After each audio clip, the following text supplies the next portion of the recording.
اعوذ باللہ من الشیطان الرجیم بسم اللہ الرحمن الرحیم ان اللہ وملائکتہ یصلون علی النبی یا ایہا الذین آمنوا صلوا علیہ وسلموا تسلیما اللہم صلی علی سیدنا و نبینا و شفیعنا و مولانا محمد وعلی آل محمد وبارک وسلم۔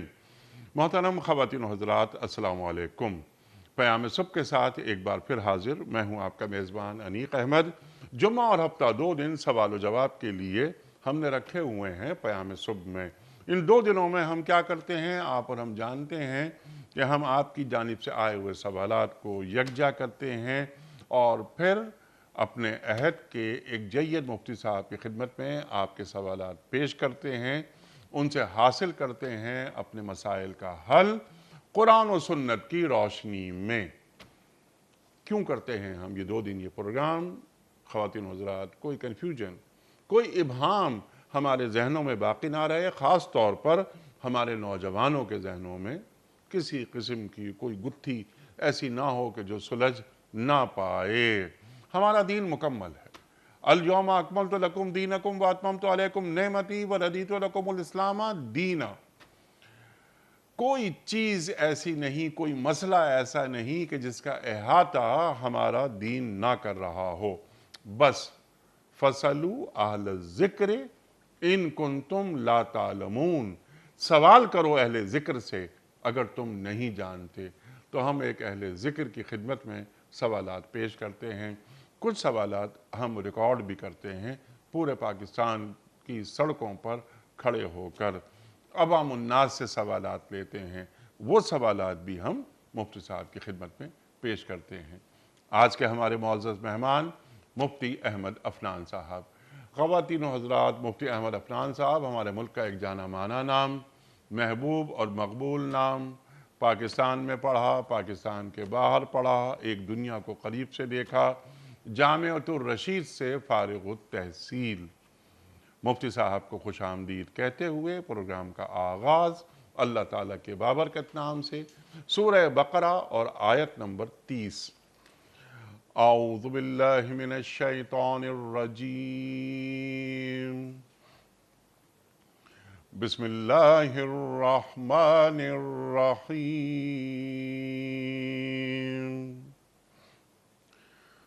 وَإِذْ قَالَ رَبُّكَ لِلْمَلَائِكَةِ إِنِّي جَاعِلٌ فِي الْأَرْضِ خَلِيفَةً قَالُوا أَتَجْعَلُ فِيهَا مَن يُفْسِدُ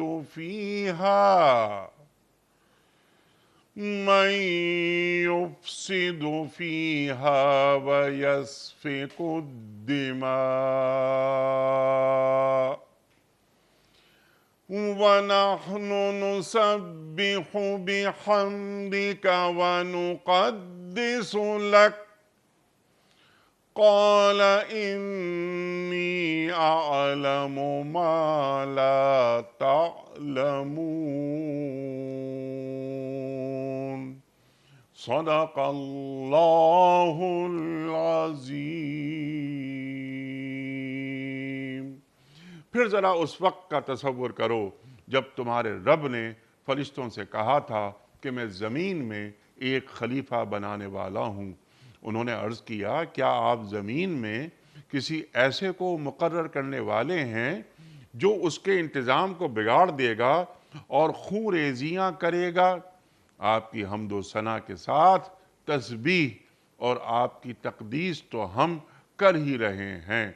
فرمایا، میں جانتا ہوں جو کچھ تم نہیں جانتے۔ صدق اللہ العظیم۔ خواتین و حضرات، محترم مفتی احمد عفنان صاحب کی خدمت میں آج کے پروگرام کے حوالے سے پہلا سوال بڑا اچھا سوال ہے اور ذرا سا ایک جدید سوال ہے۔ راشدہ صاحبہ کا یہ جدید سے مراد حالات حاضرہ سے قریب۔ مفتی صاحب، آج کل اسلامک میڈیا کے عنوان سے بہت سے چینلز آ رہے ہیں۔ ایک اسلامی چینل کیسا ہونا چاہیے اور کیا اس چینل پر ڈرامے اور فلمیں چل سکتی ہیں؟ بسم اللہ الرحمن الرحیم ربی یسر ولا تعسر تمم بالخیر ربی زدنی علما۔ ایک بڑا جامع سوال ہے اور اس میں یعنی اہم بھی ہے، اس زمانے کی ضرورت۔ نمبر 2 حساس اس لیے کہ اس میں امت میں مختلف جو طبقہائے فکر ہیں ان کے مختلف نظریات ہیں، تو میں مختلف نظریات کو بھی رکھوں گا اور اپنا ناقص اوپینین بھی اس میں عرض کر دوں گا۔ دیکھیں پہلی بات تو آپ سمجھ لیں کہ اسلامک میڈیا کی اہمیت بھی ہے کہ نہیں، کیونکہ لوگ اس میں بھی لوگ کہتے ہیں اس کی کیا ضرورت ہے۔ دیکھیں میڈیا کا مطلب کیا ہے؟ میڈیا کی ڈیفینیشن ہے کہ ہر وہ چیز جس سے آپ اپنی بات کو میسج تک پہنچاتے ہیں عوام تک، اس کو میڈیا کہتے ہیں۔ تو رسول اللہ کے زمانے میں صلی اللہ علیہ وسلم شعر میڈیا تھا، شعر، کیونکہ شعر سب سے تیز ٹریول کرتا تھا۔ کسی ایک قبیلے میں اگر شعر کہا جاتا تو وہ پورے عرب میں پھیل جاتا۔ اب رسول اللہ صلی اللہ علیہ وسلم اور مسلمانوں کے خلاف مکہ کے کچھ شعراء جو ہے وہ شعر کہتے تھے، تو آپ حضرت حسان کو کہتے تھے کہ ان کے خلاف شعر کہو، عبداللہ بن رواحہ کو کہتے تھے ان کے خلاف شعر کہو، اور آپ اپنے ممبر پہ بٹھا کے کہتے تھے حسان شعر کہو، جبریل معاک، جبریل تمہارے ساتھ۔ اور آپ نے حضرت حسان کو کہا کہ جب تم نے مشرکین مکہ کے خلاف شعر کہنے تو ابو بکر سے پوچھ لینا، کیونکہ ابو بکر نسب کو جانتے ہیں، کس کا کہاں نسب ہے، تو اس کے خلاف شعر کہنا کہ جس کے نسب میں کوئی اسلام ٹکر میں نہ آ رہا ہو، اس کا نسب پورا کافر نسب ہو، یعنی اتنا پکلر آپ کہہ کر فرمایا کرتے تھے۔ عبداللہ بن رواحہ آپ ان کے شاعر تھے۔ آپ صلی اللہ علیہ وسلم نے حضرت کعب رضی اللہ عنہ جب مسلمان ہوئے تو انہوں نے شعر کہا رسول اللہ بانت سعاد رسول اللہ صلی اللہ علیہ وسلم کی شان میں، تو آپ نے ان کو اپنی چادر اتار کے دی، اتنا پیارا شعر، نعت کہی انہوں نے، حسان نعت کہتے تھے۔ تو اس کی شعروں کی اہمیت، اچھا ہماری جو اردو کی سیرت کی کتابیں ہیں ان میں جو ہے نا شعر زیادہ لکھے نہیں جاتے، یہ عجیب، حالانکہ لکھنے چاہیے، اس کی وجہ شاید یہ شعر ذرا مشکل ادب ہوتے تو اردو کی کتابوں اس کو نہیں آتا۔ اگر آپ عربی کی سیرت کی کتاب پڑھیں، ہر غزوے سے پہلے دونوں طرف سے شعر کہے جاتے تھے۔ آپ سیرت ابن ہشام دیکھ لیں جو ریفرنس ہے سب سے بڑا معتبر عربی کے ریفرنسز میں، اس کا ترجمہ بھی ملتا ہے، تو بدر، احد، خیبر، خندق، جتنے بھی لڑائیاں ہوئی ہیں ان سے آگے پیچھے بہت سارے شعر دونوں طرف سے کہے گئے، رسول اللہ کے حکم پہ ان کے شعر کا جواب دیا گیا ہے۔ تو یعنی اپنی بات کو کنوے کرنا۔ پھر رسول اللہ کے بعد صحابہ ایسے تھے جو رسول اللہ کے خطیب تھے، وہ رسول اللہ کی طرف سے خطابت کرتے تھے، بعض رسول اللہ کی طرف سے مناظرہ فرماتے تھے، اللہ کے نبی صلی اللہ علیہ وسلم خود بات فرماتے تھے، جو بات آپ کر رہے ہیں مؤثر انداز میں، جیسے میڈیا، آپ نے خط لکھا کیسر و کسریٰ کو، جیسا میڈیا، خط لکھنا ایک میڈیا ہے۔ تو یہ ہم نے سمجھنا چاہیے کہ بعض دفعہ ہمارے بعض حضرات کسی جدید نام کو دیکھ کے پریشان ہوئے تھے کہ یہ کوئی کافروں سے آئے، بے آپ یہ میڈیا جو ہے جتنا غیر مسلموں کے لیے ضروری ہے اتنا مسلمانوں کے لیے ضروری ہے، جس نے بھی اپنی بات پہنچانی ہے صحیح غلط اس کو میڈیا چاہیے، ایک بات تو یہ۔ نمبر 2، اسلام جدید وسائل اور اسباب کی نفی نہیں کرتا، ورنہ آج آپ سب گھوڑے پہ جا رہے ہوتے جتنے علماء ہیں، تو گھوڑے پہ تو کوئی بھی نہیں جاتا، یا تلواروں سے لڑے ہوتے، تلواروں سے لڑتے کوئی نہیں لڑتا۔ اس کا مطلب ہے ہم جدید وسائل اپناتے ہیں، اور بعض جدید وسائل کو ہم غلط بھی کہتے ہیں۔ تو اس کا اصول کیا ہے؟ اس کا اصول یہ ہے کہ اللہ کے نبی صلی اللہ علیہ وسلم نے، ڈاکٹر محمود غازی صاحب نے لکھا ہے، کبھی بھی کسی جدید ایجاد کو منع نہیں کیا، بلکہ آپ کا مزاج یہ تھا کہ جدید ایجاد کو جلد سے جلد اختیار کیا جائے۔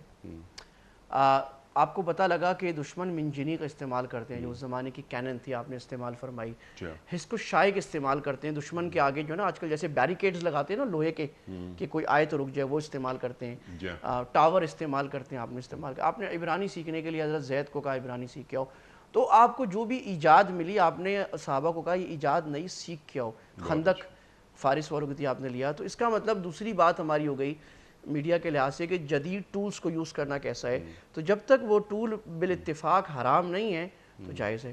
اچھا اب وہ ٹول، نئے ٹول بعضوں کے نزدیک جائز ہیں، بعضوں کی جائز نہیں۔ ہمارے بعض علماء جو ہے وہ ویڈیو کو جائز نہیں سمجھتے، تو ان کے نزدیک تو ناجائز نہیں، ان کو تو ہم چھوڑ دیتے ہیں، جو ان کو فالو کرتے ہیں بالکل نہ دیکھیں۔ دوسرے علماء کی جو اکثریت ہے، یعنی عرب علماء میں مجھے بہت کم کسی کا معلوم ہے جو بڑے 400 ایک فقہا ہے جو ویڈیو کو ناجائز کہتے ہیں، سب جائز کہتے ہیں۔ ہمارے پاکستان میں بھی ایک طبقہ بڑا علماء کا جائز کہتے ہیں، جو جائز کہتے ہیں، جب جائز کہتے ہیں تو ان کے ذمے ہوگا کہ اسلام کی دعوت دنیا تک پہنچانا چونکہ فرض کفایہ ہے، تو اب آپ اس فرض کفایہ میں رسول اللہ کے مزاج کے صلی مطابق اللہ علیہ وسلم. جدید سے جدید اور مؤثر سے مؤثر ٹول کو استعمال کریں.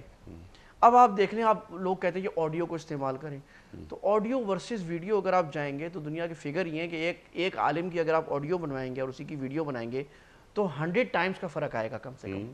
آڈیو اگر 100 دیکھیں گے تو ویڈیو اس کے 1 لاکھ آدمی کم سے کم دیکھیں گے, اور بہت زیادہ, اس سے بھی زیادہ آ سکتا ہے, کم سے کم بتا رہا ہوں. جی تو اب آپ وہ ٹول استعمال کریں جسے کوئی دیکھتا ہی نہیں, اور ایک وہ ٹول جس سے دن کرتا ہے. میں یہاں پر بیٹھ کے باتیں کر رہا ہوں بڑی بڑی, میرے سامنے 4 آدمی بیٹھے ہیں, اگر میں 1 لاکھ آدمی گیدر کر سکتا ہوں اور میں نہیں کر رہا تو اللہ میرے سے پوچھے گا کیوں نہیں کی گیدر آپ نے بھائی, آپ کو دعوت پیغام پہنچانا تھا.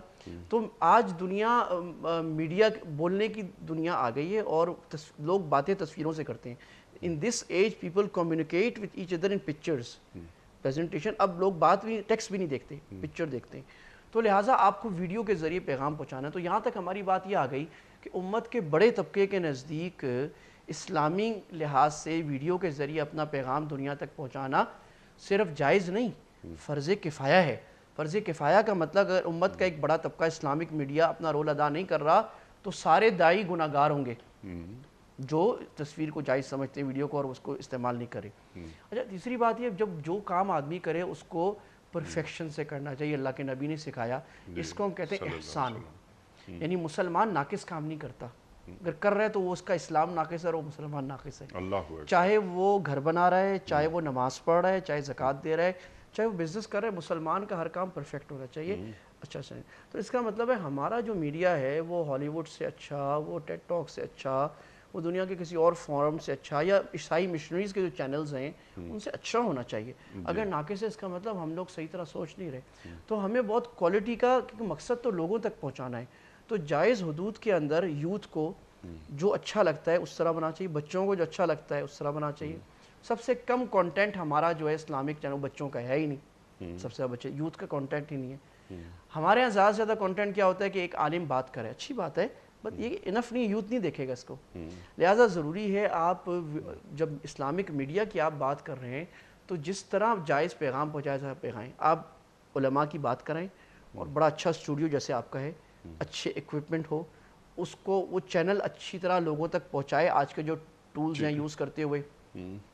نمبر 2, آپ بچوں کے لیے, اب بچہ تو ٹاک نہیں, بیان نہیں سنے گا نا میرا, تو بچے کے آپ کارٹونز بنائیں, اس کو آپ کہانیاں, انبیاء کی کہانیاں سنائیں, صحابہ کی کہانیاں سنائیں, اخلاقی کہانیاں سنائیں. نمبر 4, ڈرامہ بنانا تو منع نہیں ہے. اللہ کے نبی نے حضرت عائشہ کو خود کہانی سنائی. اب ڈرامہ کیا ہے, ایک کہانی ہے. اب اس کہانی میں آپ شرعی حدود رکھیں, بھئی عورت بے پردہ نہ آئے. عورت جس طرح عام معاشرے میں دیکھنا جائز ہے کہ حجاب میں آئے, نقاب ہو اچھی بات ہے, نقاب نہیں حجاب ہے تو وہ حجاب میں آئے, اس کو آپ دکھائیں, مرد کو دکھائیں, آپ لڑائی دکھائیں, آپ گپ شپ دکھائیں, آپ انٹرٹینمنٹ دکھائیں. جائز انٹرٹینمنٹ دکھانا یہ بھی ہے کہ اللہ کے نبی صلی اللہ علیہ وسلم حضرت عائشہ کو, اپنی ازواج کو جائز انٹرٹینمنٹ دکھایا کرتے تھے. آپ صلی اللہ علیہ وسلم اشراق کے بعد گپ شپ کیا کرتے تھے. صحابہ فرماتے ہیں جاہلیت کی باتیں ہم کرتے تھے, رسول اللہ ہنستے تھے. تو ہم نے جو سمجھ لیا جو آدمی دیندار بنے گا ہر وقت بیچارہ روتا رہے گا, یہ تو کوئی طریقہ نہیں ہے. ہنستے بھی تھے, ہنسنا بھی ضروری ہے.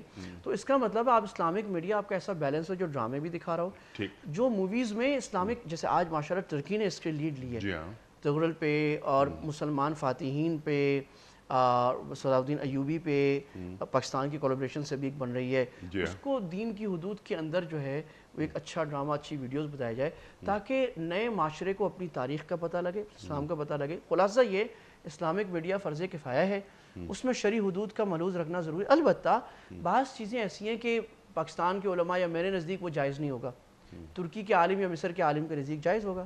اب میں یہاں سے ان پر فتویٰ نہ لگاؤں, میرے اپنا کوئی پوچھے بھائی میرے فتوے میں جائز نہیں, ان کے فتوے میں جائز ہے اور شریعت میں گنجائش بھی ہے تو ٹھیک ہے, ان کے نزدیک جائز ہے, طریقہ چلتا ہے تو کرنے لگے. وہ امام غزالی کا قول لے رہے, کسی کا لے رہے, ٹھیک ہے. تو میں بول دوں یہ مجھے اتفاق نہیں, لیکن میں خدائی فوجدار نہ بن جاؤں. تو مطلب اب آپ جو بھی پالیسی, میں نے خود 2 اسلامک میڈیا چینلز کی پالیسی بنا کے دی ہے, تو بھئی آپ پالیسی بنائیں اس کی, اور ایک ٹھنڈی پالیسی, فلیکسیبل پالیسی بنائیں جو لوگ دیکھ بھی لیں. تو اس پہ اسلامک میڈیا کو چلائیں, اور اس میں سمجھتا ہوں کہ 3 لوگوں کا جمع ہونا بہت ضروری ہے. ایک تو بیدار مغز علماء جو سوسائٹی کو سمجھتے ہیں. نمبر 2 انویسٹرز, جو ان کا فرض ہے. مسئلہ یہ ہمارے انویسٹر کو ہم بولے ہم نے مدرسے کی چھت بنانی, وہ تو آ جاتا ہے. اس کو ہم بولے اسلامک چینل بنانا ہے, ایجوکیشن چینل بنانا ہے, یا ایجوکیشن اسکول اس کو سمجھ نہیں آتی. بھائی اس میں آپ کروڑوں انویسٹ کریں یا آپ کا کتنے مدرسوں میں انویسٹ کرنے زیادہ بڑا ہو کہ آپ پیغام پہنچا رہے ہیں. ایک جلسہ کرنے پہ آپ کروڑ روپے لگائے تھے, اگر اسلامک میڈیا میں لگا رہے ہیں آپ ملینز تک بات پہنچا رہے ہیں. نمبر 3 ٹیکنیکل لوگ میڈیا کے, یہ تینوں کو جمع ہو کر اس وقت اسلامک میڈیا کو بھرپور استعمال کرنا چاہیے, چاہے نیوز ہو, چاہے بچوں کا کانٹینٹ ہو, چاہیے اور جو آج میڈیا کی سائیکی ہے اس کے مطابق استعمال کرنا چاہیے. یہ ہے حدود و قیود اسلامک میڈیا کی. سبحان اللہ کہ دین کا جو پیغام ہے اسے پھیلایا جائے, عام کیا جائے اپنی آئندہ نسلوں میں بھی اور غیر مسلم دنیا میں بھی, اور اس انداز سے جو لوگوں کو جاذب بھی ہو, بلسان قومی ہی, جی پرکشش ہو نا. لیکن اصل چیز تو یہ کہ دین کا پیغام پہنچنا چاہیے. یا ایھا الرسول بلغ ما انزل الیک من ربک, قرآن کریم بیان فرما رہا ہے. تو ختم نبوت ہو گئی, کار نبوت باقی ہے, تو دین کا پیغام پہنچے. لیکن جیسا آپ نے کہا نا کہ ایک اس پہ کشش ہو, لوگ سننا چاہیں, بہت ساری باتیں, بہت سارے معاملات اس وجہ سے بھی کنفیوژن کا شکار رہتے ہیں کہ خاص طور پر غیر مسلم دنیا مسلمان دنیا کے تعلق سے کچھ کنفیوژنز کا شکار رہتی ہے. انہیں معلوم ہی نہیں کہ دین کا پیغام ہے کیا, کیونکہ انہوں نے قرآن کریم نہیں پڑھا, ترجمہ نہیں پڑھ سکتے وہ دین کا. تو ان تک پہنچایا جائے جدید انداز سے دین کو. سوالات کچھ یہاں پیدا ہوتے ہیں اس ذیل میں, بس چھوٹا سا ایک سوال کہ جس طرح آپ نے فرمایا کہ حدود اور قیود کا خیال رکھا جائے, بعض دفعہ جو ہماری جو ایک محترم ہستیاں ہیں, ہمارے جو اسلاف ہیں, کیا ہم انہیں ڈپکٹ کر سکتے ہیں؟ دیکھیں رسول اللہ صلی اللہ علیہ وسلم کے بارے میں تو پوری امت کا تقریباً اتفاق ہے کہ آپ کو ڈپکٹ کرنا سخت ترین بے ادبی ہے. جو باقی ہستیاں ہیں, ایک دوسری ہستیاں وہ ہیں جو صحابہ کے بات کی ہیں, بڑے علماء, صوفیاء یا کمانڈرز مسلمان, ان کے بارے میں امت کا تقریباً اتفاق ہے کہ ان کو ڈپکٹ کرنے میں کوئی حرج نہیں. صلاح الدین ایوبی کو آپ نے کر دیا, امام بخاری کو کر دیا, تو کوئی حرج نہیں, اچھی بات ہے, کردار اچھا ہو, داڑھی ہے, لیکن انبیاء کو نہیں کر سکتے. انبیاء کو نہیں. اب رہ گئی بات صحابہ کی, اس میں ہمارے پاکستان ہندوستان کے علماء تو اس کو بھی سخت منع کرتے ہیں. البتہ مصر کے بہت سارے علماء نے اس کی اجازت دی. چنانچہ ایک عمر سیریز جو بنی, جو دنیا کی اس وقت جو 10 سال پہلے بنی تھی, سب سے مہنگی اسلامک فلم تھی, اس میں انہوں نے صحابہ کی زندگی کو بڑا سٹرونگ, اس کی اسکرپٹنگ دکتور سلابی نے کی, جو لیبیا کے عالم اسلام کے سب سے بڑے اس وقت تاریخ نگار ہیں, اور اس کا فتویٰ دکتور یوسف قرضاوی نے دیا, جو عرب علماء میں اس وقت ہمارے یہاں ایسے سمجھاتے ہیں جیسے ہمارے یہاں مفتی تقی صاحب, تو ان کے فتوے کے مطابق جائز ہے. تو اب وہی میں نے جو عرض کیا نا, ہم سے کوئی پوچھے گا, ہم بولے گا کہ ہمارے نزدیک جائز نہیں ہے, لیکن ہم یہ نہیں بولیں گے ان کو ہم برا بھلا کہیں, بھئی ان کا فتویٰ جائز ہے, ان کے پاس اپنی کوئی جہت ہے, تو زیادہ سے ہم اس کو مناسب نہیں سمجھتے. ٹھیک ہے, بنیادی نقطہ جو آپ نے بیان فرما دیا کہ یہ ماڈرن ٹیکنیکس جو ہیں ان کو استعمال کیا جائے اور اس کے ذریعے دین کے پیغام کو عام کیا جائے, دین کے پیغام کا ابلاغ ہونا چاہیے. ٹھیک, اور جدید دنیا کو واقف ہونا چاہیے کہ دین کیا کہہ رہا ہے, دین کا پیغام ہے کیا. میں نے عرض کیا تھا غیر مسلم دنیا, ہمارے جو مسلمان ہمارے بھائی, ہماری بہنیں, وہ بھی دین کو نہیں جانتے کہ جس طرح انہیں دین کو جاننا چاہیے. تو ویڈیو کے ذریعے ان تک بات پہنچے. بہت شکریہ مفتی صاحب, آپ نے تفصیل سے بات فرمائی. عبدالستار مدنی صاحب کا سوال ہے, یہ سوال بھی بہت اہم سوال. مفتی صاحب, آج کل پاکستان میں حالات یہ ہیں کہ حکمران رعایا کا خیال نہیں رکھتے اور عوام ہر مجلس میں حکمرانوں, سیاستدانوں اور مقتدر طبقے کے خلاف تنقید کرتے رہتے ہیں. کیا ہمارا یہ عمل شرعی لحاظ سے درست ہے؟ دیکھیں, یہ دنیا میں کوئی معاشرہ آپ یہ سمجھ لیجئے اگر ذلت کی گہرائیوں میں گر سکتا ہے تو وہ یہ تصویر ہے. اور یہ مسلم شریف کی حدیث میں اللہ کے نبی صلی اللہ علیہ وسلم نے, یعنی سارے جو آج کے حالات ہیں یہ اللہ کے نبی کی کرامت اور آپ کا جو کہتے ہیں نا کہ آپ صلی اللہ علیہ وسلم کا معزہ, معذرت کرامت نہیں ہے, کہ اللہ کے نبی نے جو باتیں کہیں وہ ایک ایک کر کے آج نظر آتی ہیں. آپ نے فرمایا تھا خیار ائمتکم الذین یحبونکم وتحبونہم, سب سے بہترین حکمران وہ ہیں جو تم سے محبت کریں تم ان سے محبت کرو, تم پہ عدل کریں تم ان کا خیال. اور تم ان پر رحمت بھیجو وہ تم پہ رحمت، یعنی تم ان کے لیے دعا کرو تمہاری دعا کرو۔ سبحان اللہ، اور آپ نے فرمایا سب سے بدترین حکمران وہ ہیں وہ تم سے نفرت کرے تم ان سے نفرت کرو، اللہ وہ تمہارے لیے بد دعا کرے تم ان کے لیے بد دعا کرو۔ آج یہ صورت ہے۔ اور یہ بھائی کا سوال بڑا اچھا ہے کہ کرنا کیا چاہیے۔ دیکھیں اس وقت ہم کہیں بھی بیٹھے نا، اور خاص طور پہ میرا آپ کی بھی ٹریولنگ رہتی ہے، میری بھی دنیا کے اسلامی ملکوں میں بھی، یہ صورتحال دنیا میں کہیں نہیں ہے کہ سب کا چاہے بچہ ہو، چاہے بڑا ہو، چاہے ریڑھی والا ہو، چاہے افسر ہو، چاہے ارب پتی ہو، چاہے 100 روپے والا ہو، ہر ایک کا محبوب موضوع پولیٹکس ہے۔ جی یہ تو قوم کی خساست کی انتہا ہے، یعنی جو کام آپ کا نہیں ہے اس پر آپ تبصرے کر رہے ہیں۔ اور زیادہ بڑا آدمی وہ سمجھا جاتا ہے جو پولیٹکس پہ جتنا اچھا تبصرہ کرتا ہے۔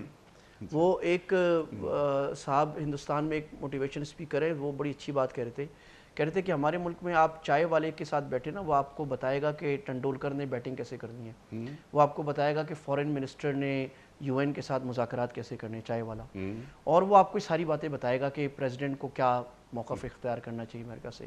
مسئلہ یہ اس کو چائے بنانی نہیں آتی، اس کام کے بیٹھا ہے۔ تو جب ہم اس کام میں لگے ہیں جس کا ہمارے سے کوئی کنسرن نہیں ہے اور ہمیں اس کا بیک گراؤنڈ نہیں پتا، ہم نے اس کا علم نہیں لیا، ہمارے پاس کی ڈگری نہیں ہے، اس پہ بات کر رہے ہیں، اور جو کام ہمیں آتا ہے تو اس سے تو ہم اٹھ جائیں گے۔ تو اللہ کے نبی صلی اللہ علیہ وسلم نے جو اسلام کا مزاج ہے، یہ سمجھیں، اسلام کا مزاج یہ ہے کہ ہر آدمی اپنے فرائض پر غور کرے، دوسرے کی کڑے نہ نکالے۔ مثلا فقیر کو یہ کہا کہ بھائی تمہارے پاس اگر ایک دن کا کھانا پینا ہے تمہارے لیے مانگنا حرام ہے۔ امیر کو کہا فقیر دروازے پہ آئے اس کو دھتکارو نہیں۔ اب ہو کیا رہا ہے کہ امیر فقیر کو کہہ رہے ہو تیرے پاس تو کھانا ہے تو کیوں مانگنے آ گیا، اور فقیر امیر کو کہہ رہا ہے تمہارے پاس اتنے پیسے تو مجھے دے کے مجھے۔ ہر ایک میاں شوہر بیوی کو اب اس کے بتا رہا ہے کہ تمہیں میرے ساتھ یہ کرنا چاہیے، بیوی شوہر کو کہہ رہی ہے آپ کو میرے ساتھ یہ کرنا چاہیے، آپ نے میرے ساتھ یہ نہیں کیا۔ ہم دوسروں سے ایکسپیکٹیشن لگا رہے ہیں، اپنا حق پورا نہیں کرے تو تباہی ہوگی، اور کیا ہوگا، لڑائی ہوگی۔ اسی طرح حکمران کا حق یہ تھا، اللہ نے قرآن مجید میں بار بار فرمایا، ایک آیت اس میں دونوں کو حق اللہ نے بیان فرمائے۔ اللہ تعالیٰ نے فرمایا کہ اپنی امانتیں ادا کرو، اب یہ حکمرانوں کا ہے کہ حکمرانی امانت ہے، اس کو ادا کرو۔ آگے اللہ تعالیٰ نے فرمایا وَأَطِيعُوا اللَّهَ وَأَطِيعُوا الرَّسُولَ وَأُولِي الْأَمْرِ مِنْكُمْ إِنَّ اللَّهَ يَأْمُرُكُمْ أَن تُؤَدُّوا الْأَمَانَاتِ إِلَىٰ أَهْلِهَا۔ تو حکمرانوں کو کہا کہ بھئی امانت اپنی جگہ پر دو، اور عوام کو یہ کہا کہ حکمرانوں کی اطاعت کرو۔ تو امانت کیا ہے؟ یہ حکمرانی امانت ہے۔ یہ فائنانس منسٹری، یہ بیوروکریسی، آپ اگر اسٹیبلشمنٹ ڈویژن یا فورن آفس کے آپ آفیسر ہیں، یہ امانت ہے آپ کے، کسٹمز امانت ہے۔ آپ کراچی کے جو آج امانت برباد ہو رہی ہے، آپ کراچی ڈیولپمنٹ کے بڑے ہیں، یہ امانت ہے آپ کے ہاتھ میں، سڑکیں آپ کے ہاتھ میں امانت ہے، آپ پریزیڈنٹ ہیں، آپ کی امانت زیادہ ہے، وزیر اعظم ہیں، آپ کی امانت زیادہ ہے، گورنر ہے، آپ کی امانت زیادہ ہے، جتنا بڑا آدمی ہے، سارا ملک امانت ہے، ایک ایک پائی۔ عمر بن عبدالعزیز نے کہا تھا نا کہ دریائے دجلہ کے کنارے ایک کتا بھی پیاسا مر جائے تو تم سے پوچھا جائے گا، میرے سے۔ تو پاکستان کی 22 کروڑ عوام میں حکمران کہتے ہیں میرے ذمہ نہیں ہے، وزیر اعظم صاحب کہتے ہیں میرے ذمہ نہیں ہے۔ بھائی ایک آدمی بھی بھوکا مر رہا ہے نا، اس کے ساتھ ظلم ہو رہا ہے، آپ کی ذمہ داری ہے، جب تک کہ آپ نے اس کے لیے کچھ کیا نہیں۔ آپ کر رہے ہیں، نہیں ہو رہا اور بات ہے، اگر آپ صحیح نہیں کر رہے آپ سے پوچھا جائے گا۔ آپ کو کس نے کہا تھا وزیر اعظم بن جائیں؟ اللہ کے نبی صلی اللہ علیہ وسلم نے حکمرانی کو گلے کا ہار نہیں بنایا تھا، آپ نے حکمرانی کو گلے کا توق بنایا تھا۔ عمر رضی اللہ تعالیٰ عنہ نے جب 6 آدمی نامزد کیے کہ میرے بعد ان 6 میں سے کوئی ایک خلیفہ بنے گا، تو ان کو کہا گیا کہ عبداللہ بن عمر کو بھی کرے، لیکن عبداللہ بن عمر کو ووٹنگ رائٹ دیا کہ اگر ان 6 میں برابری ہو جائے تو عبداللہ بن عمر ووٹ دے کے کہہ سکتے ہیں۔ حالانکہ عبداللہ بن عمر سب سے نیک ترین، فقیہ ترین، محدث ترین، رسول اللہ کی محبت میں سب سے زیادہ آگے بڑھنے والے صحابی تھے۔ تو حضرت عمر نے جملہ کہا، وہ نوٹ کرنے گئے، کہا کہ آل خطاب کے لیے یہ ذمہ داری ایک عمر کے لیے کافی ہے، میں نہیں چاہتا یہ ذمہ داری کسی اور حضرت عمر جیسا حکمران جب وہ دنیا سے جا رہا ہے تو وہ کہتا ہے کہ اللہ تعالیٰ جی مجھے ایسے اٹھا لے کہ لا علیہ ولا علی، نہ میرے پر کوئی گناہ ہو نہ زیادہ ثواب ہو، میں کافی ہوں، راضی ہوں۔ اتنی بڑی ذمہ داری لگی، پتہ نہیں کتنے لوگوں کی میں نے تلقی کی، پورے عالم اسلام کی ذمہ داری میرے پر۔ تو عدل قائم کرنا، اگر عدل نہیں کرا تو حکمران اپنی بنیادی ذمہ داری توڑا ہے اور سارے لوگوں کا گناہ اس کے سر پر ہے۔ اگر وہ رعایا کی فیسیلٹی، ان کو فیسیلیٹیٹ کرنے کے لیے ہر دم کوشش نہیں کر رہا تو اس پر سارا جتنی لوگوں کو زحمت ہو رہی ہے اس کی مصیبت اس کو، اگر وہ سسٹم کو آنیسٹ نہیں بنا رہا تو اس پر آ رہی ہے۔ مفتی صاحب یہ آداب حکمرانی ہے جو آپ نے ہمیں تعلیم کر دی ہے۔ سوال ان کا یہ ہے کہ عوام الناس میں لوگ جو تنقید کرتے ہیں جس طرح آپ نے بات فرمائی، ٹچ تو آپ نے کیا کہ لوگ بیٹھ گئے، انہوں نے جو منہ میں آئی انہوں نے بات کر لی. تو کیا یہ جو کمنٹس آتے ہیں عوام کی جانب سے، تو عوام ان کمنٹس کو ایشو کرنا میں کوئی قباحت تو نہیں ہے دین کی طرف سے؟ دیکھیں یہ تو اکثر جو کمنٹس ہم پاس کر رہے ہوتے ہیں یہ غیبت میں آتے ہیں، بلکہ اس سے بھی زیادہ بہتان میں آتے ہیں. اس کی وجہ یہ کہ آپ کو عطا پتہ ہے ہی نہیں، آپ تبصرہ کر رہے ہیں. اچھا. تو ممکن ہے کہ کسی نے انیق صاحب نے جو کام کیا ہے کسی مجبوری میں کیا، اور اس مجبوری میں شریعت کی طرف سے ان کو وہ کام کرنے کی اجازت تھی. ممکن ہے جن حالات میں انہوں نے کام کیا وہ کام آپ ہو تو آپ بھی کرتے. یعنی اگر میں وزیر اعظم جی ہاں یا اگر میں صدر ہوں، اگر ہوتے تو بہت سارے کام مجبوری میں کرنے پڑتے ہیں. پاکستان غریب ملک ہے، مجبوری میں شریعت اجازت دیتی ہے، اور بہت سارے کام واضح غلط ہے. تیسری بات یہ ہے کہ میں نے جیسے عرض کیا کہ شکوائے ظلمت شب سے تو کہیں بہتر تھا اپنے حصے کی کوئی شمع جلاتے جاتے. آپ کے ذمے ہیں، آپ نے اپنے محلے کو بہتر کرنے کے لیے کیا کیا. آپ جن چیزوں پہ تنقید کر رہے ہیں آپ کے اختیار میں بہت کچھ ہے، آپ نے صحیح کرنے کے لیے. آپ تو اپنی اولاد کی صحیح تربیت نہیں کر رہے اکثر پاکستان. ٹھیک ہے، لیکن سوال یہاں بنتا ہے، ایک سوال یہ بنتا ہے کہ عوام کا اپنے حکمرانوں سے ایک رشتہ ہوتا ہے. جی ہاں. اگر عوام کو ان کے حقوق نہیں مل پا رہے تو کیا عوام اپنے حکمرانوں کے خلاف حرف شکایت زبان پہ لانا ان کے لیے کوئی گناہ ہے؟ کہ اگر ان کے بچوں کو، یعنی انہیں اچھی جاب نہیں مل رہی، ان کے بچوں کو کھانا نہیں مل رہا صحیح طریقے سے، ان کے بچوں کی اسکول کی فیس جانی مسئلہ ہو رہا ہے، کچن ان کا نہیں چل رہا، بجلی کے بل، گیس کے بل آپ ہم سے بہتر جانتے ہیں جو کچھ ہو رہا ہے. حتیٰ تو یہ ہے کہ لوگ خودکشیاں کر رہے ہیں اس مملکت خدا داد میں. اللہ اکبر. پچھلے دنوں میں پڑھ رہا تھا، آپ نے پڑھا ہوگا کہ فیصل آباد میں ایک صاحب نے اپنے بچوں کو، یعنی بیوی ان کی انتقال کر چکی تھی، بچوں کو ذبح کیا، 2 بیٹیوں کو، اور خودکشی کر لی. اس کی وجہ یہ تھی کہ ان کے پاس پیسے نہیں تھے، قرضہ چڑھ گیا تھا. تو ایسے میں کیا عوام حکمرانوں کے خلاف کوئی بات کرتے ہیں بیٹھ کے کسی محفل میں تو وہ غیبت ہوگی؟ نہیں. 2 باتیں. قرآن مجید میں ہے 6 پارے کے شروع میں، لا يحب اللہ الجہر بالسوء من القول الا من ظلم. اللہ تعالیٰ برائی کو کہنا پسند نہیں فرماتے سوائے اس کے جس پہ ظلم ہوا ہو. تو مظلوم جو ہے وہ اپنی بات نکال سکتا ہے 2 وجہ سے. ایک اس کو بتائے جس کے ہاتھ میں اس کا ظلم ختم کرنا ہے. نمبر 2 کبھی کبھی فرسٹریشن نکالنے کے لیے. تو اس حد تک تو جائز. اور پاکستان میں ظاہری باتیں ہمارے ملکوں میں حکمران طبقوں نے چاہے جسی بھی تنظیم کے ہو ملک کو برباد، میرا خیال اس سے بہترین دنیا میں کوئی نہیں کر سکتا جو ہمارے حکمران طبقے نے پاکستان کو برباد کیا ہے اور اپنی بوٹی کے لیے پورا اونٹ ذبح کیا ہے. اور جس طرح میرٹ کا اور جس طرح دیانتداری کا اور ضمیر فروشی کی مثال قائم کی ہے، یہ تو بدترین مثال ہے. اور اللہ تعالیٰ ان کو ہدایت دے، ہدایت نہیں اللہ تعالیٰ ان کو پکڑ کرے جو انہوں نے اپنے ملک کو برباد کیا. لیکن میرا مسئلہ، میں عرض یہ کر رہا ہوں کہ اس کو مشغلہ بنانے کا فائدہ نہیں ہے. ایک ہے کہ کبھی کبھی کہہ دینا، عادت نہ بنائی جائے. عادت اس کو اچھا اس سے ہوتا کیا ہے کہ آپ کا فوکس جو آپ کام کر سکتے ہیں نا وہ بھی نہیں کرتے. میں بہت سارے لوگ جانتے ہیں وہ اپنے حصے میں بہت زیادہ، مثلا میں آپ چھوٹی مثال دوں، گلی میں، میری اپنی گلی میں، میرے ساتھ والی گلی میں، اور لوگوں سے سنتا ہوں گٹر ابل ہے، روڈ ٹوٹا ہوا ہے. وہ آدمی، اس کا گھر ہے 10 کروڑ کا، 5 کروڑ کا، اس کو محلے والے بولتے ہیں بھائی 4-4 ہزار 2-2 ہزار جمع کرو ہم صحیح کرو، وہ نہیں دے رہا. اور مجلس میں آپ بٹھا لیں تو 100 باتیں. اب یہ مسئلہ ہے کہ ہم میں کوئی آدمی اپنا فرض ادا نہیں کرنا چاہ رہا. اور تیسری بات انیق صاحب، بات یہ ہمیں جو حکمران ملے ہیں ہماری وجہ سے ملے. قرآن ہے ہمارے قوم بحیثیت مجموع، ہمارے اندر جو خرابی ہیں وہ خرابیاں جب آئینہ ریفلیکٹ ہوتے ہیں نا، دھوپ آتی ہے اور سخت دھوپ لگتی ہے، وہ ریفلیکٹ ہو کے اوپر آ رہی ہے. تو ہمیں جو آدمی جس کا ہاتھ پڑ رہا ہے 100 روپے کا 100 کی چوری کر رہا ہے، جس کا 1000 کا پڑ رہا ہے وہ چوری کر رہا ہے، اس کا ہاتھ کروڑ ارب پہ پڑ گیا اور چوری پہ. ہمارے اس آدمی تو یہ مطلب، لیکن مجموعی طور پہ ایسا نہیں. اسی معاشرے میں بہت اچھے با کردار لوگ موجود ہیں. لیکن آپ کی بات کو سیکنڈ کرتے ہوئے، اعمالکم اموالکم، یعنی مقصد یہ کہ شریعت کا جو حکم ہے نا، آپ یہ باتیں کریں. کبھی کبھی مظلوم کا اپنی کہہ لینا کوئی حرج نہیں، لیکن آپ اور میں یہ دیکھیں زیادہ فوکس کس پہ ہو ہمارا. ٹھیک ہے، زیادہ فوکس میں، میرا گھر، میرے بچے، ہم اچھے انسان، اچھے پاکستانی، اچھے مسلمان. اس کے بعد میرے دائرے اختیار میں جتنے لوگ آتے ہیں، میں اپنے مال اپنی جان سے جتنی بہتری اور ایک دو تین موم بتیاں جلا سکتا ہوں میں جلاؤں. جس دن ہم نے بحیثیت قوم یہ شروع کر لیا اللہ سبحانہ و تعالیٰ تبدیلیاں لانا شروع فرما دیں گے انشاءاللہ. سبحان اللہ سبحان اللہ. مفتی صاحب 2-3 سوالات چھوٹے چھوٹے، اس کے بعد ویڈیو کوئسچنز. چھوٹا تو نہیں، ذرا بڑا سوال ہے یہ. کشور اقبال جی.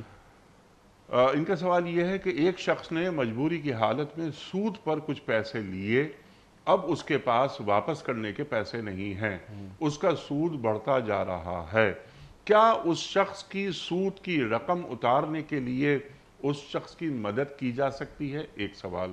دوسرا سوال یہ ہے کشور یہ صاحب یا صاحبہ کہ کیا اس شخص کو زکوٰۃ بھی دی جا سکتی ہے کہ وہ اپنے سودی قرض کو اتار دے؟ جی بسم اللہ الرحمن الرحیم. معاملہ یہ ہے کہ اگر کسی نے کسی سے سودی لین دین کیا، مثلا لاکھ روپے سود میں لیے، تو اب لاکھ روپے دینا تو اس پہ فرض ہے، اس سے زیادہ دینا فرض نہیں ہے. ٹھیک. لیکن معاملہ یہ ہے کہ اب وہ جو سود خور ہے وہ معاف تو کرے گا نہیں، وہ تو اس کو چھوڑے گا نہیں. تو مطلب اب یہ جو سود کا پیسہ دینا ایسا ہی ہے جیسے کہ بھتے کے پیسے دینا، کہ ایک بدماش آپ سے آگے کہے پیسے لے لو، آپ کو دینا پڑیں گے. تو اب یہ اس کی مثال ایسے لے لیں کہ ایک آدمی کے اوپر کوئی بدماش آ گیا، وہ اس کو کہہ رہے بھتا دو، نہیں دو گے تو تمہیں چھوڑیں گے نہیں. تو ایسے آدمی کی سپورٹ کرنا کیسے؟ تو جائز ہے. اچھا. اور اس کو زکوٰۃ بھی دے سکتے ہیں کیونکہ بہرحال وہ کانٹریکٹ کر چکا ہے اور اس کو یہ پیسے دینا اگرچہ شرعی لحاظ سے ضروری نہیں ہے لیکن اس کو دینے ہیں، ورنہ اس کی جان مال کو خطرہ ہے. لہٰذا اس کی سپورٹ بھی کرنی چاہیے اور کوشش کرنی چاہیے اس کو جتنا جلد ہو سکے سود کے جنگل سے نکالا جائے، کیونکہ وہ جتنا زیادہ اس سود کے جنگل میں رہے گا وہ اور اس کا پورا خاندان وہ برباد ہوں گے.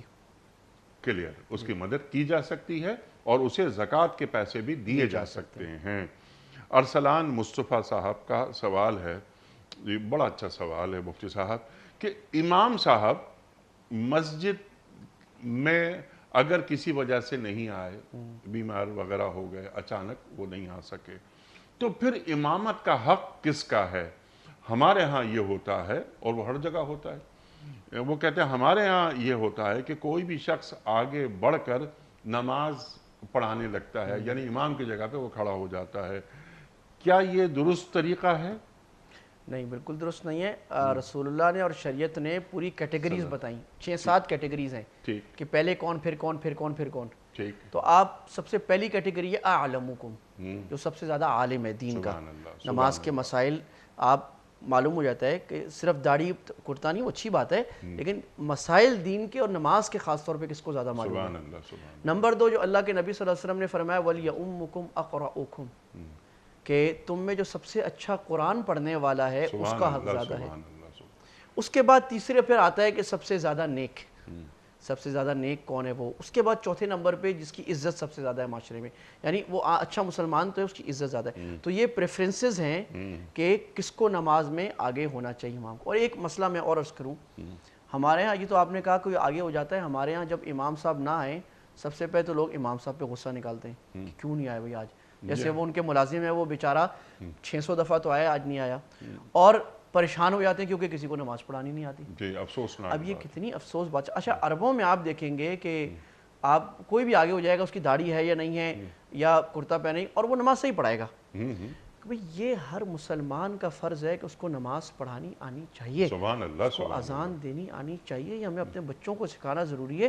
نماز پڑھانا کوئی جاب نہیں ہے، یہ تو فرض ہے ہر ایک کو آنی چاہیے. اور کوئی کسی کو کہے، کسی کو بھی کہہ دے وہ آگے ہو جائے اور نماز پڑھائے. اور جتنی نماز میں قراءت فرض ہے وہ اس کو صحیح تجوید کے ساتھ پڑھنا آنا یہ ہر مسلمان پر فرض ہے. یعنی شیخ سدیش شریم بننا فرض نہیں ہے، لیکن تجوید کے مطابق الحمدللہ رب العالمین رب العالمین نہیں کر رہا، اس کو یہ آنا فرض ہے. اگر نہیں آ رہا تو وہ گناہگار ہے قرآن کو غلط پڑھنے والا. حدیث میں آتا ہے جو قرآن کو بعض ایسے پڑھتے ہیں رب قاری القرآن والقرآن یلعنہ، بعض لوگ قرآن ایسے پڑھتے ہیں قرآن لعنت کرتے ہیں قرآن سے. تو یہ ہم سب کا فرض ہے جو ہم سب بھولے ہوئے ہیں. تو یہ ہم سب کو نماز پڑھنی بھی آنی چاہیے. اور جب ایسا وقت ہو تو ہمیں پوچھنا چاہیے جی قرآن کون اچھا پڑھتا ہے، جو اچھے قاری صاحب کون ہیں، آپ جو ہیں آپ نماز پڑھائیں کیونکہ نماز میں بنیادی قرات ہے. تو یہ پریفرنس کا وہ تھا درجہ جو میں نے عرض کیا کہ پہلے کون پڑھائے گا پھر کون. سبحان اللہ سبحان اللہ. اور کیا اچھی بات آپ نے فرمائی کہ نماز پڑھانی آنی چاہیے. نماز پڑھیں گے تو پڑھانی آئے گی نا. ایک بات یہ. دوسری بات یہ ہے کہ مفتی صاحب مجھے بے پناہ افسوس ہو رہا ہے یہ بات سناتے ہوئے بھی کہ پچھلے دنوں یہ ہوا کہ ایک جگہ نماز کا وقت ہوا، اب نماز ہونی تھی، تو کچھ ایم پی ایز بھی موجود تھے، یعنی مقتدیوں میں ہاں نماز پڑھتے ہیں۔ اب انہوں نے اتفاق سے یہ کیا کہ امامت کے لیے ہمیں آگے کر دیا۔ میں نے کہا تکبیر کہو، نماز پڑھانی دور کی بات ہے، تکبیر کی آواز نہیں آئی۔ میں نے کہا کہ حضرت تکبیر کہنی نہیں آتی ہے۔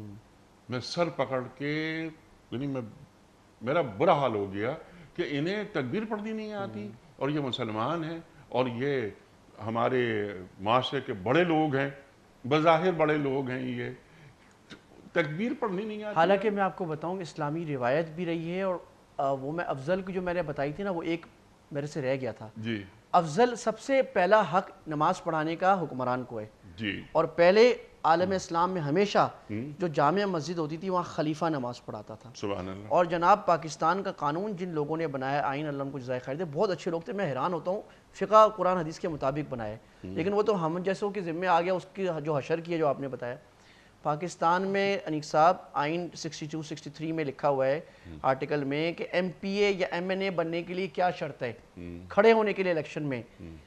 گناہ کبیرہ سے مشہور نہ ہو، عادل ہو، امین ہو، صادق ہو، دین کے بنیادی احکام سے واقف ہو، ٹھیک ہے، یہ لکھا ہوا ہے۔ جی ہاں، یعنی دین کے بنیادی احکام، اس کو بنیادی دیندار ہو، یہ لکھا ہوا ہے۔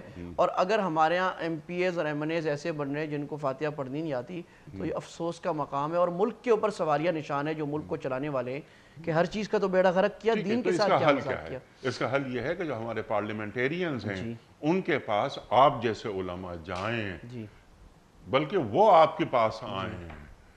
نہیں، ہم جانے کو تیار ہیں، جی، کیونکہ بہتر یہ ہے کہ وہ آئیں، زانو تلمذ طے کریں، بیٹھیں، دین ترجیحات میں لائیں، دین سیکھیں۔ پارلیمنٹیرینز ہیں۔ میں تو یہاں تک عرض کرتا ہوں کہ جب بجٹ بن رہا ہے ہمارے ملک کا، یا کوئی بھی ملکی کام ہو رہا ہے، اس میں علماء کیوں نہیں بیٹھتے؟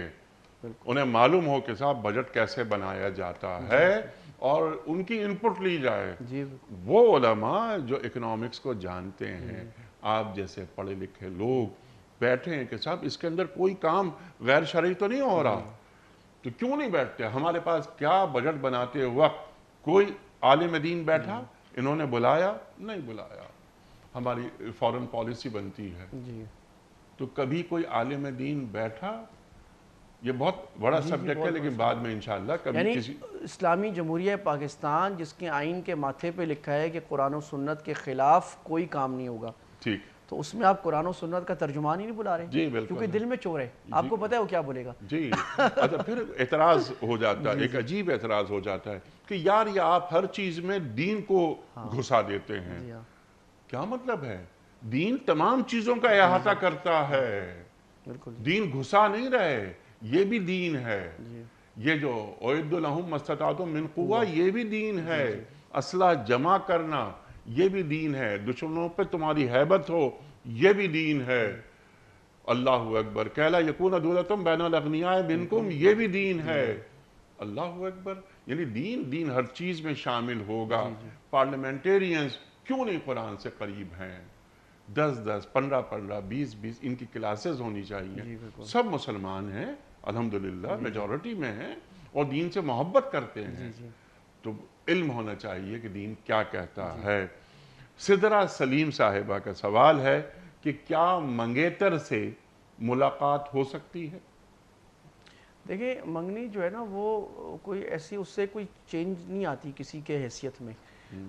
نکاح کے کانٹریکٹ کے بعد میاں بیوی ایک دوسرے کے لیے محرم ہو جاتے ہیں، منگنی تو بس ایک وعدہ ہے کہ ہم آپ سے شادی کریں گے، لہٰذا منگنی کے بعد میاں بیوی کی حیثیت وہی ہے جو پہلے تھی، یعنی میاں بیوی نہیں ہے، لڑکا لڑکی وہ اجنبی ہیں۔ اب اجنبی لڑکا اور لڑکی جس مجبوری میں یا جن حالات میں باتیں کر سکتے ہیں، ان حالات میں یہ بھی بات کر سکتے ہیں، اور اجنبی لڑکا لڑکی کے لیے جو چیزیں منع ہیں وہ ان کے لیے بھی منع ہے۔ مثلا اجنبی کے لیے منع ہے کہ لڑکی سج دھور کے کسی مرد کے سامنے آئے، تو منگیتر کے لیے بھی منع ہے کہ وہ سچ کے اپنے اس کے سامنے آئے۔ بے تکلفی کی باتیں کرنا، ہنسی مذاق کرنا نامحرم کے لیے آپس میں منع ہے، تو ان کے لیے بھی منع ہے۔ ضرورت کی بات کرنا جائز ہے، ضرورت کی بات ہی کبھی وہ کر سکتے ہیں، تو یہ اس حد میں ہے. گھومنے نہیں جا سکتے مل کے, آپس میں بیٹھ خوش گپ, یعنی خلوت نہیں کر سکتے, کیونکہ حدیث میں ایکسپلیسٹلی آیا ہے لا یخلون رجل بامرأۃ ولا یسافرن امرأۃ الا وما محرم, متفق علیہ حدیث ہے بخاری مسلم کی. کبھی کوئی مرد کسی عورت سے ہرگز خلوت نہ کرے, حدیث کے الفاظ ہیں. تو ان کے کیونکہ اس میں تیسرا شیطان ہوتا ہے, تو جائز نہیں ہے ان کے لیے بیٹھنا. منگنی ہوئی ہے, مختصر بات کر لی بس ٹھیک ہے, کافی ہے جی. تو یہ وہ بھی ایک حد میں سمجھنے کے لیے, جتنا یہ جائز ہے کہ شادی سے پہلے حدیث میں کہ لڑکے کے لیے لڑکی کو دیکھنا جائز ہے, وہ اتنا دیکھنا لڑکے کا حق ہے کہ دیکھ لے, 2-4 بات کر لے کہ اس کو پتہ لگ جائے. اور اتنا ہی حق لڑکی کا بھی ہے کہ لڑکی بھی لڑکے کو دیکھ لے, پتہ لگ جائے کہ یہ میرے مزاج سے ہم آہنگ ہوں گے کہ نہیں, بس اتنا. ٹھیک ہے. تمکین فاطمہ ہیں لاہور سے, جس کمرے میں ہم نماز پڑھ رہے ہوں اور اسی کمرے میں کوئی سو رہا ہو, کوئی گھر کا فرد کوئی, تو کیا اس کمرے میں نماز ہو جاتی ہے؟ نماز تو بالکل ہو جاتی ہے, اور خاص طور پہ اگر اکیلے نماز پڑھ رہے ہیں پھر بھی حرج کی بات نہیں. سوال صرف یہ بن سکتا ہے کہ کوئی سو رہا ہے اور آپ جماعت کی نماز کرائیں, اچھا, تو مناسب ہے کہ نہیں ہے کہ اس کی نماز, اس کی نیند میں خلل آئے گا, آواز ہوگا. تو وہ ایک آداب ہمیں یہ سکھائے ہیں کہ بھی اگر کوئی سو رہا ہے اور آپ کو زور سے نماز پڑھنی ہے, زور سے قرآن پڑھنا ہے, تو کسی کو تکلیف دینا منع ہے. آپ کسی اور کمرے میں پڑھ لیں, کسی اور جگہ پڑھ لیں, اور اگر اس کمرے میں کسی کو سو ہی رہا ہے, آپ کو قرآن پڑھنا ہے, نماز پڑھنی ہے, تو پھر آپ آہستہ پڑھیں تاکہ وہ جاگ نہ جائے, اس کو تکلیف. لیکن نماز پڑھی جا سکتی ہے, اس میں کوئی حرج نہیں ہے, کوئی حرج نہیں ہے. مفتی صاحب ویڈیو کوسچنز آپ کی خدمت میں. جناب والا پہلا سوال مفتی صاحب کی خدمت میں. السلام علیکم مفتی صاحب, میرا آپ سے یہ سوال ہے کہ بغیر دوپٹے کے عورت کا وضو ہو سکتا ہے یا نہیں؟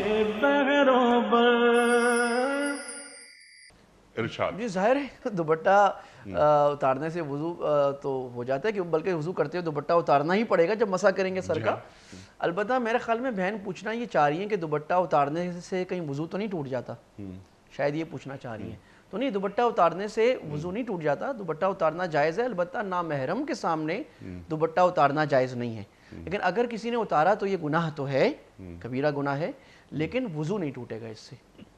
وضو اس وقت ٹوٹتا ہے جب جسم سے نجاست نکل جائے, کہیں آپ کے جسم سے خون نکل گیا, پی نکل گیا, یا جو 2 راستے ہیں ان راستوں سے کوئی چیز نکل گئی آپ کی پیشاب پخانے کے, اس سے وضو ٹوٹتا ہے. ٹھیک ہے, اگلا سوال آپ کے لیے. السلام علیکم مفتی صاحب, میرا آپ سے سوال یہ ہے, کیا قبر کے لیے پہلے سے جگہ خریدی جا سکتی ہے؟ یہ سوال بہت آتا ہے ہمارے پاس. ارشاد. جی خریدی جا سکتی ہے. اچھا, خریدی, پہلے کئی کتابوں میں منع لکھا ہے, لیکن یہ معاملہ ہے کہ اگر کسی کو یہ ہو کہ قبر کسی جگہ کم ہو جائے گی یا نہیں ہے, تو جگہ خرید سکتے ہیں کوئی. اچھا, کیا ہمارے علم میں ہوتا ہے کہ ہمارا انتقال کہاں ہوگا؟ نہیں, وہ تو پھر یہ نا کہ آپ اس میں وصیت ایسے لکھ دیں کہ بھئی یہ قبر میرے لیے ہے, اگر میں اس وقت نہ ہو تو کسی اور کو دفنا دیا جائے. تو یہ ہے. اصل میں عرض یہ کر رہا ہوں کہ یہ پہلے فقہاء نے تو یہ لکھا ہوا ہے کہ نہیں, اور اس کی وجہ یہی تھی جو آپ فرما رہے ہیں. لیکن ابھی چونکہ معاملہ یہ ہو گیا ہے کہ بعض دفعہ لوگوں کا دل ہوتا ہے کہ ہماری فیملی کا ایک قبرستان ہو یا ہم لوگ اکٹھے دفن ہو, تو وہ اگر مل کے خرید لے, اور اس میں یہ ہو کہ پھر وہ مقرر نہیں کہ میرے لیے ہے, اس میں یہ ہو کہ میں نے خرید لیا, یہ میری فیملی یا کوئی نہ ہو تو کسی کی کوئی بھی دفن ہو جائے تو اس کی اجازت ہے. سبحان اللہ. مطلب یہ کہ ایک قطع اراضی وہ لے لیا گیا, اس میں 40, 50, 60, 70 ہمارے خاندان کے افراد یہاں ان کی تدفین ہوگی. تو یہ بڑا اچھا ہے. پہلے زمانے میں اصل میں قبر بکتی بھی نہیں تھی نا. جی. اب تو چونکہ وہ قبرستان کم ہے اور جگہ کے بھی ریٹ لگتے ہیں, تو یہ چیزیں بھی ایک معاملہ عجیب سا شروع ہو گیا ہے. اور وہ بلیک میں بکتی ہیں قبریں آج کل, پتہ ہے آپ کو؟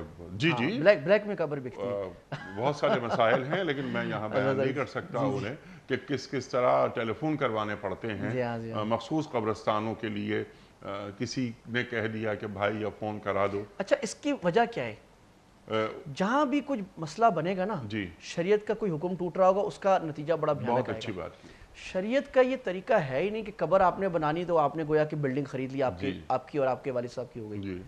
بھائی قبر, حکم یہ ہے جو فقہی پوزیشن ہے, قبر کا کوئی مالک نہیں ہوتا. قبر ہوتی ہے وقف امت کی, ٹھیک ہے, جیسے مسجد وقف ہوتی ہے. تو قبر میں اگر آپ دفن ہوئے تو یہ آپ امانتاً وہاں رکھے گئے ہیں, اور حکم یہ ہے کہ جب ظن غالب ہو جائے خیال کہ اب یہ مردہ کا جسم پگھل ختم ہو گیا ہے, اب وہاں دوسرے مردے کو آ جانا چاہیے, جیسے کہ سعودی عرب میں ہوتا ہے, عرب ممالک میں. یہ شرعی طریقہ ہے. ہم نے بدعت کیا ڈالی, کبھی قبر بنے گی، پکی ہوگی، حاجی صاحب کی تختی لگے گی، اس پر ایک ٹاور کھڑا ہو جائے گا، زیادہ دل کیا تو گنبد کھڑا ہو جائے گا، اب وہ گویا کہ اس نے پلاٹ بک کرا لیا. یہ بڑا فضول نظریہ ہے، اس کی شریعت میں کوئی اصل نہیں ہے. ٹھیک ہے نا؟ اس طرح آپ بنائیں گے تو ایک زمانہ آئے گا کہ آپ کا 10% کراچی قبرستان ہو جائے گا، جو ہو رہا ہے. اس وجہ سے قبرستان کی جگہیں مشکل ہو رہی ہیں اور خرید رہے ہیں اور یہ ہو رہا ہے اور قبرستان بن رہے ہیں. حالانکہ وہاں سعودیہ میں جو رول ہے اس وقت 12 سال بعد اس قبر میں دوسرا آدمی آتا ہے. ٹھیک ہے مفتی صاحب، شاید ایک مسئلہ اور بھی ہے. جی وہ ہے اسٹیٹس سمبل. جی جی بالکل. یہ بھی بڑی خطرناک بات ہے کہ ہمارے ابا دفن ہوں گے اس بڑے قبرستان میں جہاں پر گریڈ 22 کے لوگ جاتے ہیں. یہ کیا چیز ہے؟ ہم اور آپ اپنی آنکھوں سے دیکھتے ہیں کہ بعض قبرستان بڑوں کے لیے مختص ہیں. کیسی عجیب بات ہے. لیکن ایک سوال میرے ذہن میں آیا تھا، وہ سوال ضرور کر لوں گا، 2 منٹ ہیں ہمارے پاس. وہ یہ کہ ہمارا دین کیا ہمیں یہ نہیں بتاتا کہ جہاں بندے کا انتقال ہو تدفین اس کی اسی جگہ ہونی چاہیے؟ بالکل یہ بتاتا ہے، اور یہ مکروہ ہے کسی آدمی کو جس جگہ فوت ہو وہاں سے منتقل کرنا. تو اب ہم نے اصل میں کیا کیا کہ آدھا دین تو ویسے ہی چھوڑ دیا، جو دین لیا اس کو رسم بنا دیا. جی اب بھئی اگر کوئی صاحب فوت رہتے ہیں وہ ایبٹ آباد میں، یہاں فوت ہوئے، اب ان کی میت وہاں لے جانا ضروری ہے. پیسے نہیں ہیں، وہ پیسے ان کو دینے پڑیں گے، زکوٰۃ دینی پڑے گی. بھائی میت کو کیوں لے جانا ہے بھائی؟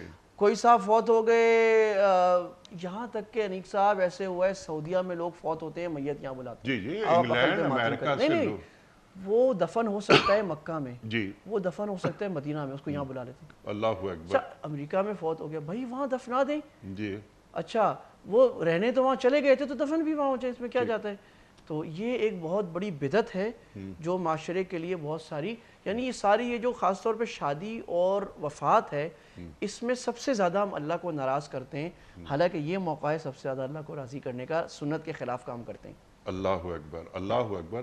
اور سرکار دو عالم صلی اللہ علیہ وسلم کا فرمان، آپ کی سنت، اس کے ساتھ ساتھ تمام انبیاء کی سنت، جو جہاں انتقال پایا وہیں اس کی تدفین ہو. اب دیکھیں نا، شہداء احد ہے، بدر ہے. جی احد کا راستہ کتنا ہے مدینہ سے؟ اتنا سا تھوڑا سا. مدینہ میں نہیں دفنا ہے، جی منع کیا آپ نے، نہیں یہیں دفنانا ہے. اللہ اکبر. جہاں فوت ہو وہیں دفنا دیں ان کو، جہاں قبر قریبی جہاں بھی قبرستان ہے. ٹھیک. تو یہ اصل اصول. میں سنت کا مزاج نا سہولت کا ہے. جی یہ لاز وہ ہیں، اگر اس پر لوگ چلے، جیسے ہم نے شادی پر بات کی، سارا ہم خود اپنے لیے مصیبت بناتے ہیں، زیادہ خرچہ کر کے، چیزیں کمپلیکیشنز کر کے، رسومات کر کے. شریعت کا اگر مزاج پہ چلیں، ہر کام بڑی سادہ، بڑی آسانی سے ہو جاتی، کنوینئنس سے. تو یہ ہے تاکہ لوگوں کو تکلیف نہ ہو، مشکل نہ ہو، ایکسٹرا خرچہ نہ آئے، ایکسٹرا ان کی وجہ سے 10-20 آدمی اور مشکل میں نہ پڑے. یہ شریعت کا مزاج ہے. اللہ فرماتے ہیں میں اسلام کا قانون دے کر تمہارے ساتھ آسانی چاہتا ہوں، جی مشکل نہیں چاہتا. یرید اللہ بکم الیسر ولا یرید. ہم خود رسومات ڈال کے وہ کیا کہے گا، وہ کیا کہے گا کر کے اسلام کو، شریعت کو مشکل بنا لیتے ہیں. جی جی جی اور سماجی عمل بن جاتا ہے. میرے ایک بہت قریبی عزیز، ان کا انتقال ہوا لنڈن میں. لنڈن میں ان کے جنازے میں 30 35 40 لوگ آ سکتے تھے، لیکن اگر وہ جنازہ کراچی میں ہو تو پھر 500 600 لوگ ہوں گے. تو بڑا جنازہ وہ دیکھنا چاہتے تھے. ان کے اہل خانہ تجویز لی مجھ سے، میں نے وہی بات کہی جو آپ نے بیان فرمائی کہ تدفین یہی ہوگی، جہاں انتقال ہوتا ہے وہیں تدفین ہوتی ہے. نہیں، بڑا جنازہ کراچی میں ہوگا. اور اتنی پرابلم ہوئی اس باڈی کو لانے میں. پھر وہاں سے 15 افراد باڈی کے ساتھ کراچی آئے. لیکن جیسا آپ نے بات فرمائی نا، یہ ہے بات کہ دین آسانیاں چاہتا ہے. دین انسان کو پرابلمز میں ڈالنا نہیں چاہتا. ہم یہ پرابلمز اپنے لیے خود کریٹ کر لیتے ہیں. جہاں انتقال ہوتا ہے بندے کا وہ وہیں دفن ہوتا ہے. یہ دین ہمیں تعلیم کر رہا ہے. مفتی صاحب میں آپ کا بڑا شکر گزار، بڑا ممنون. خواتین و حضرات، ہمارے علماء کو اللہ سلامت رکھے. تشریف لاتے ہیں. دیکھیے آج کتنی اہم باتیں ہم نے مفتی صاحب سے سیکھی. وقت مکمل ہوا ہمارے آج کے پروگرام کا. آپ اور ہم جانتے ہیں کہ پیام صبح کا اختتام ہوتا ہے روزانہ یہ قول پر، اور وہ قول ہوتا ہے صاحب نہج البلاغہ امیر المومنین حضرت علی مرتضیٰ کرم اللہ وجہہ کا. آپ فرماتے ہیں تکبر سے دور رہو، کیونکہ یہ سب سے بڑا گناہ، سب سے پست عیب اور ابلیس کا زیور ہے. اللہ اکبر. تکبر سے دور رہو، کیونکہ یہ سب سے بڑا گناہ، سب سے پست عیب اور ابلیس کا زیور ہے۔ اللہ اکبر۔ خواتین و حضرات، اپنے میزبان انیق احمد کو کل تک کے لیے اجازت دیجیے۔ خدا حافظ۔